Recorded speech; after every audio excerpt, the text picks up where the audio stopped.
আসসালামাইকুম প্রাণপ্রিয় বন্ধুরা এবং আমার কলিজার ভাই ও বোনেরা, সবাইকে অবিরাম ভালোবাসা এবং স্বাগতম জানাচ্ছি।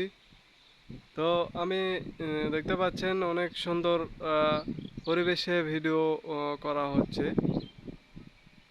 দেখতে পাচ্ছেন গ্রাম পরিবেশ, এটা অনেক সুন্দর।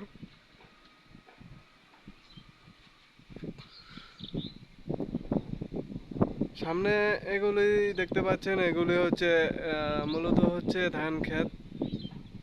মূলত আমি ভিডিওটা করার উদ্দেশ্য হচ্ছে আমার যেগুলি প্রবাসে যেগুলি ভাইয়েরা থাকে, প্রতিনিয়ত তেনারা নিজ এলাকা দেখতে পারে না, এই জন্য আমার ভিডিওটি করা। তো সবাইকে অনেক অনেক ধন্যবাদ এবং অবিরাম ভালোবাসা রইল সবার প্রতি। সবাই ভালো থাকবেন। খোদা হাফেজ।